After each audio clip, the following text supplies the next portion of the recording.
दिया ये फिजाएं बुला रही है तुम्हें, आँखों के सिवा दुनिया में रखा क्या है। बड़ी होशियार। ये दास्तान है मदर इंडिया के बिरजू, पड़ोसन के भोला और हिंदुस्तान के सुनहरे दौर के लेजेंडरी एक्टर सुनील दत्त की, जिनकी पूरी जिंदगी संघर्षों और कामयाबी के उतार चढ़ाव से भरी रही। सुनील दत्त का जन्म 6 जून 1929 में पाकिस्तान के झेलम में हुआ था।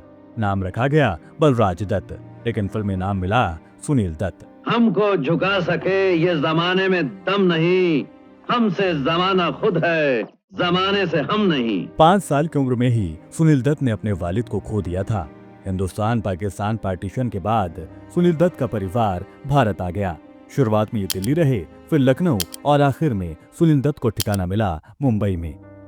शुरुआत से ही सुनील दत्त ने मुफलिसी देखी और कई छोटी मोटी नौकरी करके अपनी जिंदगी की गुजर बसर की। मुंबई में ग्रेजुएशन के साथ साथ सुनील दत्त ने एक छोटी सी नौकरी करना शुरू कर दिया। कहा जाता है कि सुनील दत्त ने मुंबई बेस्ट की बसों में बतौर कंडक्टर नौकरी भी की, जिससे सुनील रोजमर्रा के खर्चे निकाल लिया करते थे। सुनील दत्त एक बेहतरीन भारी भरकम आवाज के मालिक थे और इसी बिना पर उन्हें रेडियो अनाउंसर के तौर पर काम करने का मौका मिला। रेडियो सलोन के प्रोग्राम्स के जरिए सुनील दत्त की पहचान बनने लगी थी। इसी रेडियो प्रोग्राम के दौर में इन्होंने नरगिस जी का इंटरव्यू किया था, लेकिन शायद उस वक्त दोनों को ही इस बात का अंदाजा नहीं था कि वो आगे जाकर दोनों एक दूसरे के हमसफर बन जाएंगे। तुम अगर मुझको अपना समझने लगो, ये झुके शाम ढले।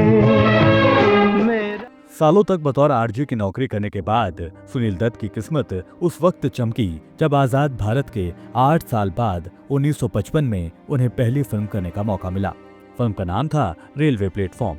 हालांकि सुनील दत्त की ये फिल्म कुछ खास कमाल नहीं कर सकी, लेकिन सुनील दत्त को एक अदाकार के तौर पर बड़े पर्दे पर पेश जरूर कर दिया था। रख दिया पिस्तौल तेरे सामने है यार, ले हमसे कर ले दोस्ती या खुद को गोली मार ले। सुनील दत्त को असली पहचान 1957 में आई फिल्म मदर इंडिया से मिली। इस फिल्म में उन्होंने बिरजू का किरदार अदा किया। चंद्रा, 20 बरस से हम सुखी को उसके 5 रुपए चुकाने के लिए अपनी फसल के 3 हिस्से हर बरस देते हैं। इस फिल्म से जुड़ा एक किस्सा भी बहुत आम है। बताया जाता है कि मदर इंडिया की शूटिंग के दौरान सेट पर पूरी तरह से आग लग गई थी। इस हादसे में सुनील ने अपनी जान पर खेलकर नरगिस की जान बचाई थी। इस दिन के बाद से ही नरगिस और सुनील दत्त अच्छे दोस्त बन गए और बाद में ये दोस्ती प्यार में तब्दील हुई और दोनों ने शादी करने का फैसला कर लिया। सुनील दत्त ने अपने फिल्मी करियर में कई बड़ी हिट फिल्में दी, जैसे मदर इंडिया, सुजाता, मुझे जीने दो, वक्त और म्यूजिकल कॉमेडी फिल्म पड़ोसन। 48 सालों के एक्टिंग करियर में सुनील दत्त को Filmfare award, national award, Rajiv Gandhi award जैसे करीब 12 अवार्ड से नवाजा गया। जीवन तेरे बिना ओ मेरे पिया है वो दिया कि जिसमें तेल न हो, कि जिसमें तेल न हो। फिल्मी दुनिया में अपनी कामयाबी का परचम लहराने वाले सुनील दत्त ने सियासत की दुनिया में भी कदम रखा। मनमोहन सरकार के दौरान सुनील दत्त राज्यसभा सांसद बनाए गए। इसके अलावा उन्हें इसी सरकार के तहत युवा और खेल विभाग का मंत्री बनाया गया। बतौर मिनिस्टर सुनील दत्त ने अपने राजनीतिक करियर में रहते हुए जरूरतमंदों की खासी मदद की थी। सुनील दत्त की पूरी जिंदगी नामुमकिन लड़ाइयां लड़ते गुजरी। अपने बेटे को लगी ड्रग्स की लत छुड़ाने के लिए वो अमेरिका गए। इसके बाद पत्नी नरगिस, जो कि कैंसर से मुतासिर थीं, उन्हें भी इलाज के लिए दोबारा अमेरिका ले जाना पड़ा।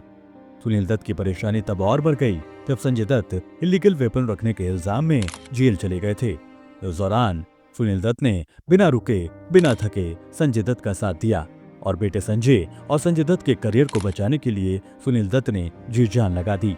और इसका असर ये हुआ कि साल 2003 में आई फिल्म मुन्ना भाई एमबीबीएस में सुनील दत्त और संजय दत्त एक साथ नजर आए। इस फिल्म ने संजय दत्त को दोबारा स्टार बनाकर खड़ा कर दिया था। वो बाहर कैजुअलिटी में कोई मरने की हालत में रहा तो उसको फॉर्म भरना जरूरी है क्या? ये किस्सा भी बड़ा आम है कि इस फिल्म में एक सीन था जहां संजय दत्त और सुनील दत्त पहली बार गले मिलते हैं। मूवी में सुनील दत्त का डायलॉग था, हमेशा माँ को जादू की जप्पी देता आया है, आज बाप को भी दे दे। शूटिंग के दौरान वहां मौजूद सभी लोगों ने तालियां बजाईं। सबने कहा बहुत अच्छा सीन शूट हुआ है। उस वक्त किसी को ये पता नहीं था कि दोनों बाप बेटे असल में रो रहे थे।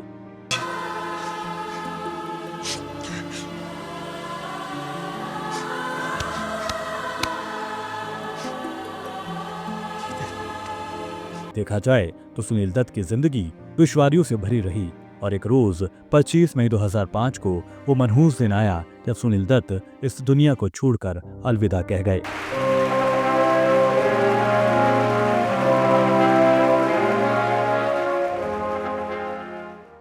बॉलीवुड का वो सदाबहार दौर और उनसे जुड़े तमाम बातों को जानें, सब्सक्राइब करें शिफ़ान अंसारी ऑफिशियल को।